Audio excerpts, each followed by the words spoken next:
Bismillahirrahmanirrahim. Assalamualaikum warahmatullahi wabarakatuh. Kembali lagi dengan mata pelajaran biologi di bab metabolisme sel. Jadi, metabolisme sel itu apa?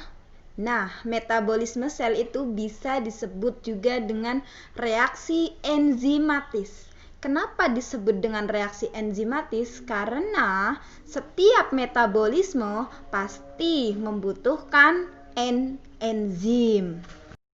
Nah, untuk metabolisme sel ini dilakukan oleh siapa saja? Nah, metabolisme dilakukan oleh seluruh makhluk hidup, dari yang bersel satu yang sangat sederhana, misalnya bakteri, virus, dan lain sebagainya, sampai ke manusia yang selnya itu sangat banyak dan kompleks. Nah, peran dari metabolisme ini untuk apa? Perannya adalah untuk penawar racun atau mendetoksifikasi tubuh dari racun, mengubah racun menjadi senyawa yang sederhana. Untuk metabolisme ini berlaku juga reaksi fisika dan kimia. Nah, dari sini kalian sudah tahu kan fungsi dari metabolisme sel. Bahwasanya metabolisme sel mengubah zat yang bersifat racun atau senyawa racun menjadi tidak berbahaya bagi tubuh. Nah, pembagian dari metabolisme dibagi menjadi dua. Yang pertama adalah katabolisme, yang kedua adalah anabolisme. Ingat ya, jadi metabolisme dibagi menjadi dua, katabolisme dan anabolisme. Untuk katabolisme ini adalah penguraian molekul-molekul kompleks menjadi molekul yang lebih sederhana. Kompleks itu apa? Kompleks itu rumit ya. Jadi yang namanya katabolisme berarti artinya pemecahan. Contoh dari katabolisme adalah respirasi makanan pada organisme yang akan mengalami metabolisme. Yang kedua adalah anabolisme. Untuk anabolisme ini kebalikannya dari katabolisme. Kalau katabolisme adalah pemecahan, kalau anabolisme berarti penyusunan atau pembentukan. Berarti bisa diartikan anabolisme adalah penyusunan senyawa kompleks atau rumit dari senyawa-senyawa yang sederhana. Contohnya adalah proses dari fotosintesis.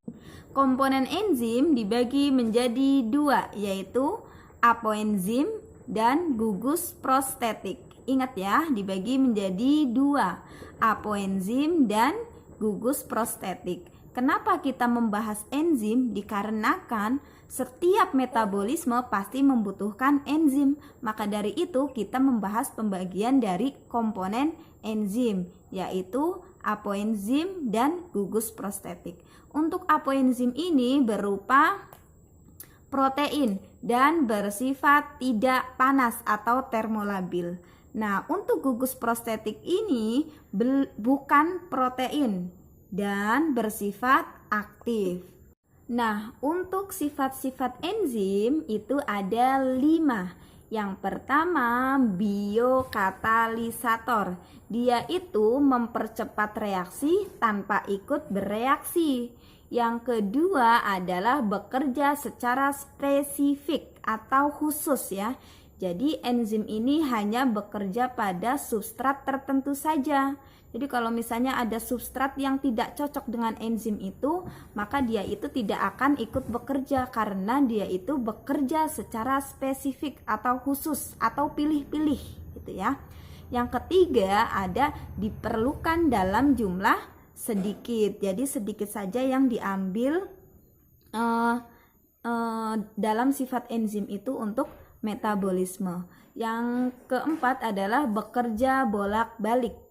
Dan yang kelima adalah termolabil atau dipengaruhi oleh suhu. Cara kerja enzim dijelaskan dengan dua teori ya, ingat dua. Yang pertama adalah teori gembok dan kunci atau lock and key. Yang kedua adalah teori kecocokan yang terinduksi. Untuk teori yang pertama yaitu teori gembok dan kunci, itu diibaratkan enzim itu gemboknya dan kunci itu sebagai substratnya. Kalau misalnya antara gembok dan kunci tidak cocok, itu berarti tidak akan bekerja sebuah enzim tersebut. Jadi gembok sebagai enzim, kunci sebagai substrat. Antara kunci dan gembok harus menyesuaikan. Tidak boleh misalnya gembok A dengan kunci A itu harus berpasangan dengan gembok dan kunci A. Tapi jika gemboknya A tapi kuncinya B, maka tidak akan bisa berpasangan. Itu sedikit contoh dari teori lock and key atau gembok dan kunci. Yang selanjutnya adalah teori kecocokan yang terinduksi. Untuk teori kecocokan yang terinduksi, antara enzim dan substrat itu menyesuaikan. Jadi substratnya itu menyesuaikan sisi aktif dari enzim. Sudah cukup kan sampai di sini. Untuk pertemuan besok kita akan bahas tetap di bab metabolisme, tetapi kita akan membahas di lain subbab. Tetap semangat dalam pembelajaran. Syukron alaikum. Wassalamualaikum warahmatullahi wabarakatuh.